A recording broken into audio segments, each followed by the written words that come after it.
What's your outlook on Snap? Well, let's see. I've said for many years, I think it's fair to say, and publicly, that I think Evan is maybe the best consumer product thinker out there in the digital space. He's innovated over and over and over again, first with his sort of second big product insight on Snap with stories, and then spectacles and geo filters now that my son and all his friends use all the time. So I just think he's a remarkable consumer product thinker.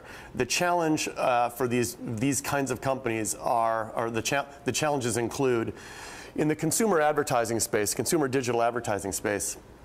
Facebook has just got, lots of the cards. They have volume, they have targeting, they have, they can just, their ability to deliver quality efficiently, hyper efficiently for advertisers is so great that it just makes competing in that space difficult if you don't have that kind of scale and the other advertising tools that they have at their disposal. So that's going to be the challenge for them. I think that Evan will continue to show interesting and maybe fascinating consumer insights that will probably continue to be copied by others. But they're going to have to try to figure out how to outflank somebody, these bigger players like Facebook, on the ad side. That said, growth is slowing down. International growth is negligible. Facebook is copying features across all its platforms, Messenger, WhatsApp, Instagram, and basically or potentially blocking future growth in international markets. I mean, you had to contend with Facebook and Twitter. Can Snap overcome that?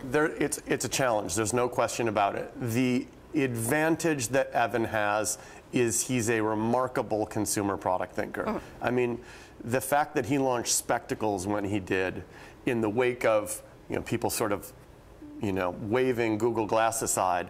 But spectacles, maybe they took off momentarily, and just then saying, as a consumer product and in the digital space, a consumer product innovator, he's launched a number of successful products. He's had a number of insights that have been wildly different than anything else out there. And if he's got the ability to continue to do that quickly and monetize on the heels of those innovations, that's great, and that's probably their best bet.